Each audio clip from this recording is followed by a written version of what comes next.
Of all the auctions and the museums and the Concours worlds and all these rich guys' collections that are spending hundreds of millions of dollars, when have you actually seen somebody do something like this? I haven't.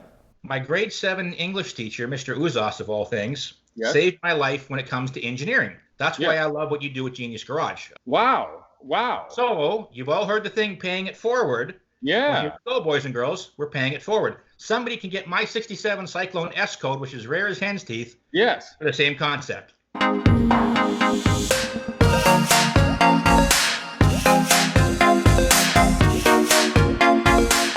What's up, people? Today is a very special day because a baby boomer who watches my channel from Canada reached out and he wants to give away his classic muscle car to a millennial who will actually do something with it. I'm not even kidding. He's giving his car away because he wants to pay it forward, and he actually cares about the future of the car culture, and he actually cares about young people. That's incredible. We're going to Skype him in just a moment, but I want to point something else out. Boom! This Greenwood Corvette that I said I would sell to $5,000, but only to somebody under the age of 25 who's going to do something with it and not sell it. Well, we sold it, or at least we got a deposit. And a very cool young man is going to be coming soon to pick it up, and I'm looking forward to sharing his story and for you all to see it. But this, that ticked off the publications and the wealthy car collecting, hoarding type people and the auctions, is what started this movement. So let's go talk to this boomer gentleman in Canada. I got a Skype set up, and I have a feeling he's got an opinion and things to say, or maybe he's crazy just giving his car away, but I don't think that's the case. So this, man, I got to tell you what, guys, this is just such an exciting moment because the car culture with vintage cars, vintage racing, Concours world has been nothing but exclusive. Hoarding the cars. Ooh, my pretty, my precious. But not sharing them in any way for the future. This guy's different, and I'm really excited to share it. So here we go. Skype. All right, guys, we are here with Mike Morrison. Mike, where are you from? Where are you calling us from? Actually, I'm originally from Hamilton, Ontario, Canada. I now live in Brantford, which is just down the road. It's about 2.5 hours from the Detroit border. Very cool. And how did you meet me, or how did you come to reach out with everything going on here? I kind of cruise the automotive channels on YouTube to see what's what, to get some input and ideas and concepts, and I stumbled across you. Yeah. The funny thing was, a lot of the concepts that you were saying that people wouldn't catch on to was clubbing me over the head. One of them was you used to fix the neighborhood bicycles for your friends. Yeah, as being a young person, starting there working on things. That's exactly what I did. I was a kid. My dad, I was 6 years old. I was adopted, by the way. My father thought he was a mechanic. He wasn't. So he tried to fix things, and he just basically broke them, but he put a wrench in my hand, and it clicked. And from the age of 6 years old, I've been building stuff ever since. But I always wanted to help people. Yes, very cool, very cool. Well, okay, so naturally with my channel, you've obviously felt compelled, and we should announce that you've got a really cool project car. What is that? Oh, boy, I'm trying to keep it short, guys. I really am, but it's kind of difficult. There's two pieces to this. The car I just told you about when I was 6 years old was a 1966 Comet. Yeah. And I always wanted to get that car back. My father got rid of it, and I was 12 years old and cried my eyes out when I was a kid. So I tried to find a 66, couldn't find when I found a 67. And the 67 was a Cyclone GTS code, which people don't understand. They've all seen the movie Bullet with Steve McQueen and the green Bullet Mustang. Yeah. Well, the engine in that car is an S code FE390. Yes. The Mustang drag guys would blow them up, and then they would go to the wrecking yard and take them out of the Comet so you can never find them. Well, I found them. I didn't want them, but I found them. So you got these cool project cars. Yes. Well, now the thing is, I have learning disabilities. That's why I love what you do at Genius Garage. I have very bad learning disabilities. Yes. I've overcome them, but I'll be honest, they still fight me to this day. Now, my grade 7 English teacher, Mr. Uzos of all things, saved my life when it comes to engineering. Okay. I couldn't spell to save my life. Words mean nothing to me. I can build you anything. Words mean nothing to me. Yes. He actually realized this kid can't pass English to save his life. He gave me his Ford service manual for a 1970 Cougar. Okay. And I did my English words and my English reading reports out of this 1970 Cougar manual. And I went failing to getting A's in English because I could picture it first. Yeah. And then when I see the picture, I can do the word. If I do the word first, I'm stuck. Here's the thing. I did so well, he sold me his 1970 Cougar for $50. Wow. Wow. So you've all heard the thing, paying it forward. Yeah. Well, here we go, boys and girls. We're paying it forward. Somebody can get my 67 Cyclone S code, which is rare as hen's teeth. Yes. For the same concept. So so like real concisely, what it is you're proposing to do is finding a great young person out there that wants a project, that can see it through so they can learn and better themselves in their future. And if you find the right person to apply, you're actually thinking of giving that car to them to start that journey.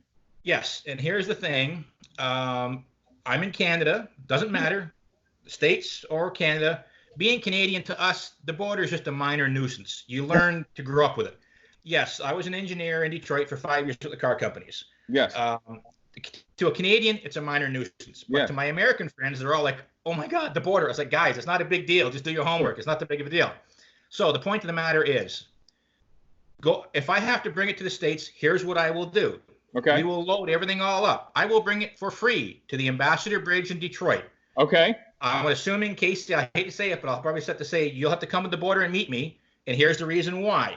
You have to do your due diligence. Okay. I'll say, guys, I'm donating the car, depending on how the American Customs want it to come across. Yeah. They may want the car to be sold. If it has to be sold, I'll sell it for $1. $1. Okay. To do the paperwork. Either way, I'm just saying is that if it goes across the border, if they want, I can bring it right to Genius Garage, or we can meet at the bridge. We can load it up off the bridge, and it can go. Yeah. It's open. I mean, I'm used to this. So, longer story short, you're looking at your North American fellow countrymen, Canada, United States, and you would like to do similarly to what I was doing with the Greenwood Corvette to give your 67 Cyclone project. It's a project, but it's a nice project. Yeah, to a young person under the age of 25, probably, something like this. Here's the thing. It's got to feel right. I mean, if it's a father-son thing, and then I don't know, it has to be. It has to just. It's the right thing to pay it forward. So maybe not a specific there. Well, Mike, I got to ask you, the most important question for anything in life is why? Why do you want to do this? Because my teacher saved my ass when I was a kid. Yeah. And I don't want this car to. I don't want it to rot. I got too many things to build. I'm getting too old. I can't do it. But I want it to go to a home where it can be appreciated. I don't want it to be put together and sold for $50,000, $60,000. Right. I want it to be. I want somebody to learn. I want them to get a sense of accomplishment. Yes. I want them to bust their knuckles. I want them to sit there and go, I'm never going to get it done, and go, what have I taken on? And then grind through it. And I mean, grind. Get it done, because that sense of accomplishment, that sense of grinding is going to pay dividends in school, in your job, promotions, all of it. Yeah, very true, very true. Yeah, grit is the factor that gets people through life and successful. It's that grit. Yes. Instant gratification just buries you. Oh, indeed. Well, and these are a lot of good traits that I've created with Genius Garage and pushing forward and getting people together for an amazing project. So I got to tell you, it really means a tremendous that you reached out and want to do this. I think, just in my own experience, there are so many people, perhaps from your generation and age group, that want to connect with young people and help, but it's that we've got to divide with the nature of media and social media, and it makes people think that young people don't care. But I see that they do care, and they do want to learn, and they want to shot, and they want to grit it out, but there's a disconnect. So I really appreciate and thank you for reaching out and being a part of this, here. But when you started watching my YouTube channel and maybe seeing some things about Genius Garage or me talking about collectors, maybe hurting cars for the future, did that kind of resonate with you too? Oh, huge. I'm screaming at the screen going, how the hell do I get a hold of this guy? How do I get a hold of this guy? I mean, why? What was it about that? Well, how old are you right now? 38. Okay, I'm 55. Okay. Right? What people don't realize, I've never heard the word boomer. I've never even thought of the word boomer until all of a sudden in the last 6 months, everyone, boomer. Like, what's this boomer crap? Yeah, that's that divide, that generational divide. Because what people don't understand is I'm the last year clinically on the, you look at the numbers. I'm 64. I'm 64. I'm the last year. Okay. What you don't realize is the stuff that you're dealing with now is what I had to deal with coming up. Oh, I see. People didn't want to sell me cars. They were too much money. They were hanging on to them. Oh, they're worth too much. Oh, yeah. So what you don't realize is you're saying your generation, you're saying a new generation. Here's the part you don't realize. It happened to me back in the 60s and 70s. Really? It was the same crap. It's just people don't see it. That's funny. Now, what kind of cars were back then that you wanted to buy that people didn't want to sell, they were hanging on to? I wanted a Mustang, a real good one, so bad, like a '69 Mach 1 or a '69 Boss 302. Boss or fastbacks, yeah. And I'll send you some pictures when we talk in the future. I have restored a bunch of cars, and I did a Boss 302. I did it for free for my friend because I wanted so bad to be able to have done a Boss 302 Mustang. Yeah. This car should have went to the scrapyard. The only reason why it didn't is it had a G in the VIN number. Other than that, it would have been flattened. It was garbage. I mean, car just sold for $125,000 US. And so I told you about my road racing Mustang. Yeah. Now I could never afford one. So what did I have to do? I had to go to get the trades. I became a mechanic. I became a machinist. I became an engine builder. And I went to school for engineering to learn how to build my own race cars. Yeah. So one day you and I are going to go at it with the GT1 cars at Mid-O. I'm telling you, buddy. I like that. I like that. Well, we got some amazing young people out there. I bet they're going to build their cars and come with us too. It's going to be a lot of fun. Yeah, and exactly. It's interesting you mentioned that. So you're one of the youngest boomers.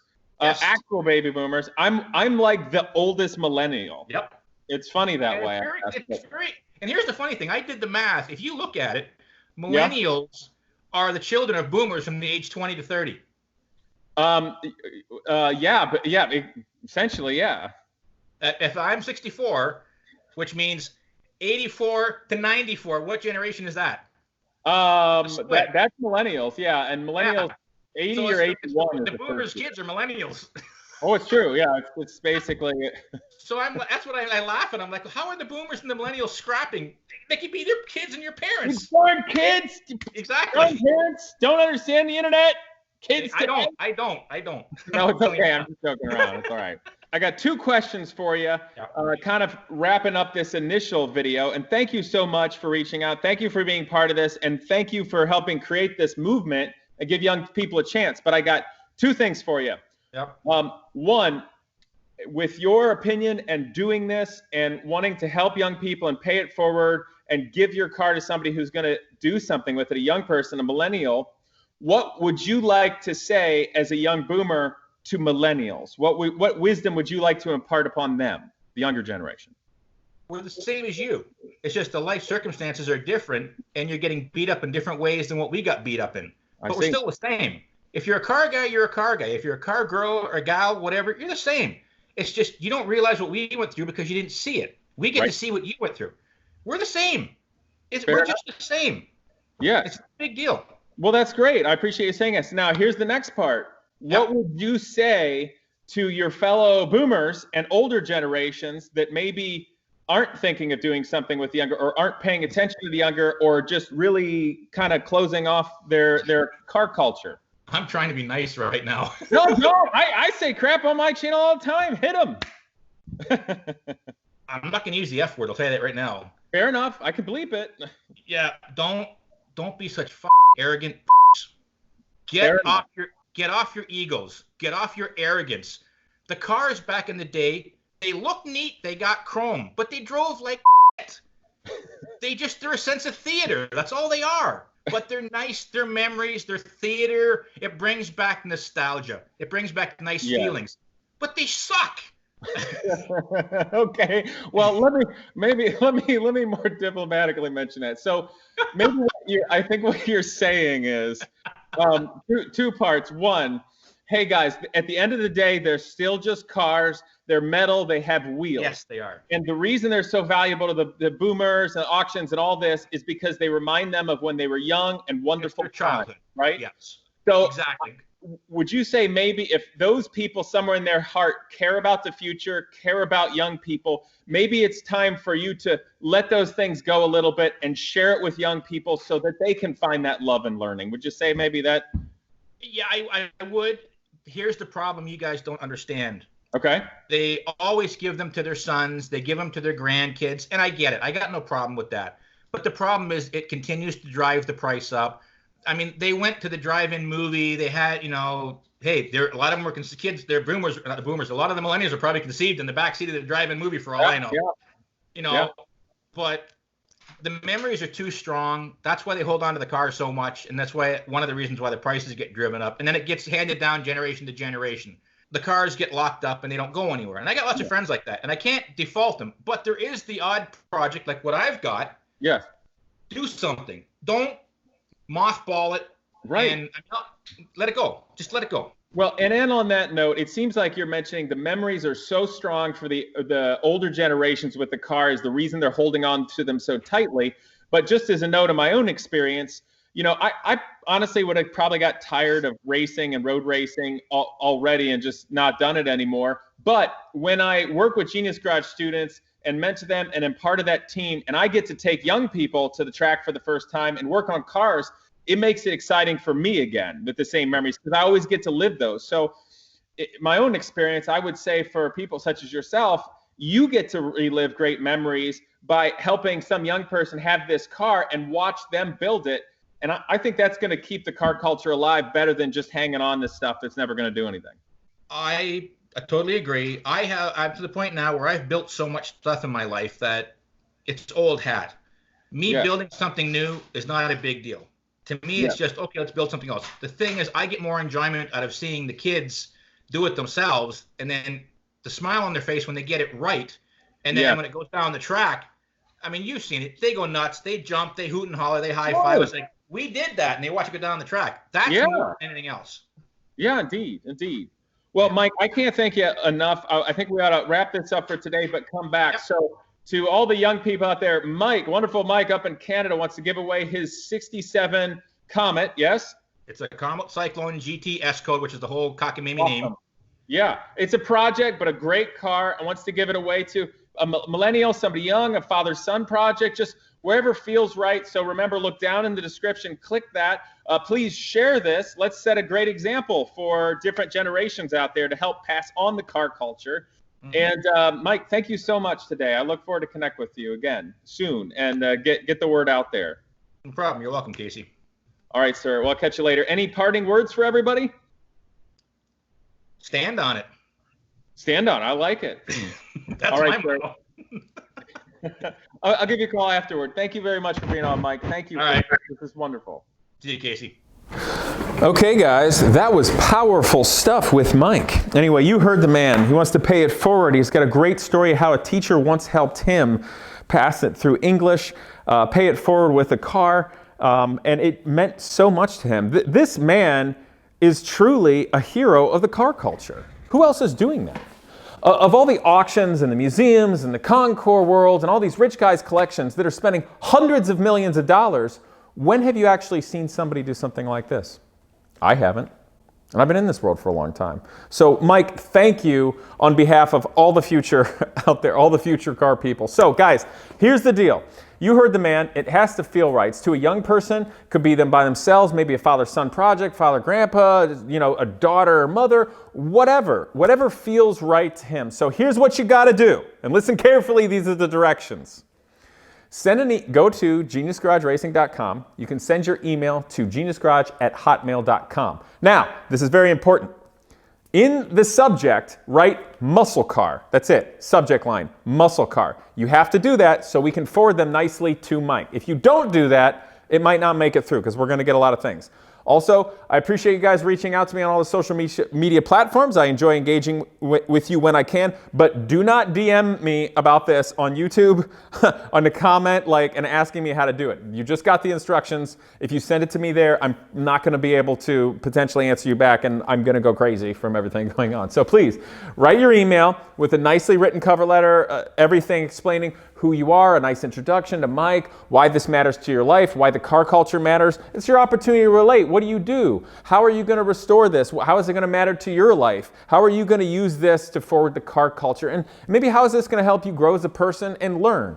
And I think that's it. Just a nice closer. Thank him. Let's be very formal and kind and proper and polite. Let's be a good future here. And connecting with Mike from the Boomer generation. So please, you can send your email to geniusgarage@hotmail.com. The subject needs to say muscle car, and you can put everything in there. Lastly, these entries will close at the end of March 2020. When March 2020 is gone, no more will be accepted, okay? I'm sorry, but we're going to get blown up. So share this in the meantime. If there's young people out there you think that can better their lives and the future of the car culture through this, and let's connect them with Mike. As always, thank you for watching. Share this, please do. Like, comment, naturally subscribe, but most importantly, hit that bell down there. The bell actually tells YouTube, hey, I want to see worthwhile, wholesome content. If you just subscribe, YouTube only shows you sensational ridiculousness, okay? So anyway, let's keep this positive for the future, and thanks for watching, guys. I'll see you next time. There are many tools, tricks, and products that help me do all these automotive adventures. And one of them is ceramic coating by Avalon King. This stuff literally bonds to the molecular level of your paint to keep that long-lasting shine for years, and better than any old conventional wax literally can. Nobody actually has time for wax on, wax off anymore. So give Avalon King a try. You can go down in the description, buy some. You're going to be glad you did.